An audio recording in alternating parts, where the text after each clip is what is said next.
I think a lot of times all we're trying to do is really just find the answers and solutions to our issues. And I recognize many times when faced with issue, we tend to get in the habit of thinking through it rather than actually applying ourselves to the situation. And what I mean by that is I think a lot of our objective isn't necessarily to just solve our issues. It's more so to have joy in the solving, have joy in the act of continuously moving through life. And I think if we start thinking that our happiness is so algorithmic, or thinking that it's so tied to some type of cause and effect, like if you just do this and all of a sudden you'll be happy. If you have money, you'll be happy. If you have I don't know, you'll be happy. When I think our minds sort of tend to find problems wherever we are, especially as long as we're not being conscious of its sort of propensity to do so.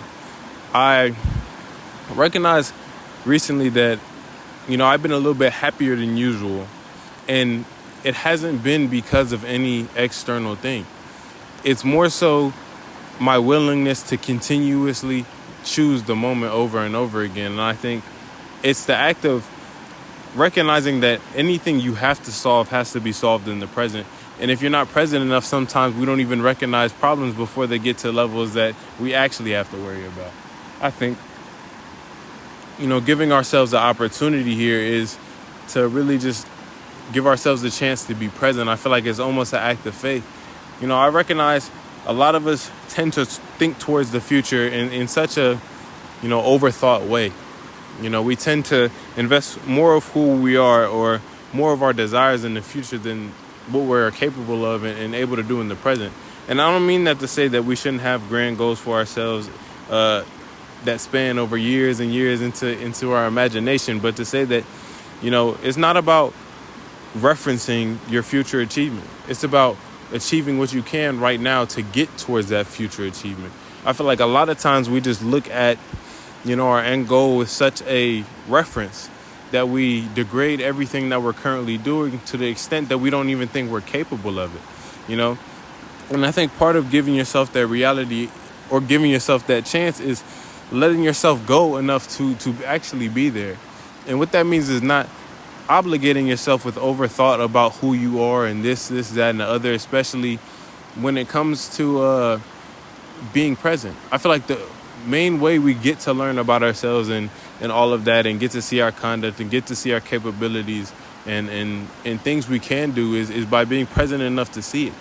And I think in our overthought, we're sort of living in our minds about our potential. And I think we shouldn't ever really try to consider ourselves just people with grand potentials. I think you already have so much, and it's about appreciating that on your journey to accumulate more, whatever that be. And I'm recognizing that it's not really about what that is. The beauty is within the experience.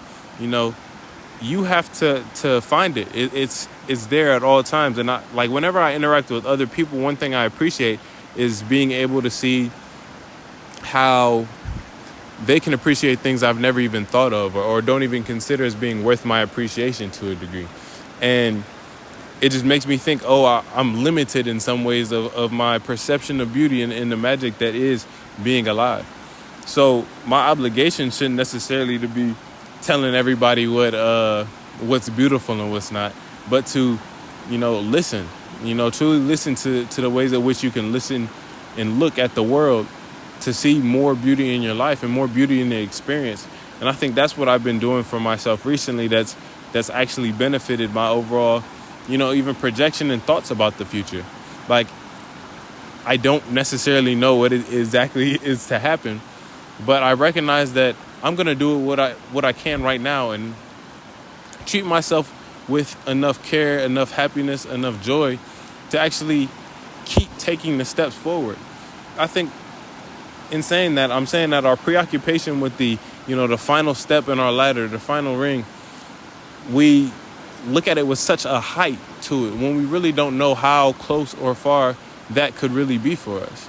I think it's just about us learning how to pass time and learning to be where we are with appreciation and appreciating whatever is to come. I think in giving yourself a chance to sort of be at peace with who you are. And I don't mean that to say not caring about your conduct, not caring about your morals or anything like that, but recognizing them, actually giving them a look rather than, blatantly ignoring the parts of ourselves that we think that are seeking out change. And I think it's about looking at the things that seek out change and really answering your questions of why. Like, what led me to think this? What led me to believe this? And whether or not that thing was actually beneficial to you as a person. And I think the honesty comes there. And I think there is a little bit of ugliness to the experience of that. But I think it's only ugly proportional to how unwilling you are to accept who you are. And I think once we find that acceptance, once we accept who we are in that way, we actually permit ourselves with a chance to mold it into something new, to become new. And that's another thing I've been thinking about. This whole idea of becoming new.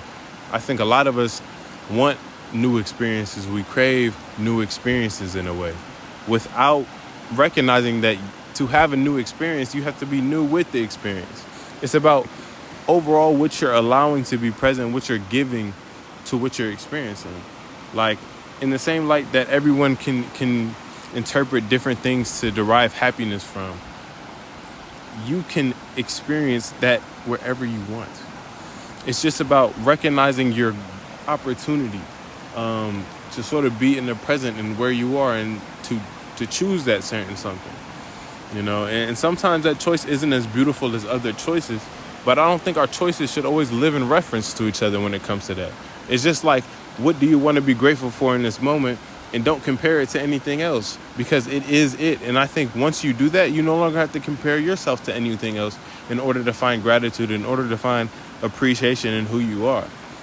And I think once you carry that to a certain degree, in a sense to say, once you start giving yourself gratitude and appreciation for who you are, you're going to carry it into everything that you do.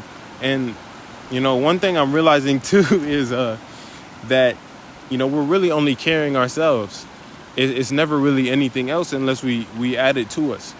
And it's about being mindful of the choices that we make in terms of what we want to identify with, what we want to attach our character, our expression, our feelings to. I'm starting to detach my feelings, quote unquote, from a couple of things that I think don't serve me. And when I say detach my feelings, I don't mean ignore them. I mean, don't act in a way that's going to perpetuate them. And, that's sort of an experience I can be grateful for too. I'm sort of learning to posit gratefulness and appreciation into pretty much everything that I encounter in a way, or just giving myself a chance to, because it can be done. You can do it. You can think of its possibility and how some random person may be able to do it. And it's just about recognizing that you're a person too. Your capabilities are what you see them as if you actually apply yourself. I think before you can actually see them, you have to try. And I think if we don't think we're able to achieve a certain something, we often don't, give ourselves a chance to see it. Give ourselves a chance to sort of be within that expression.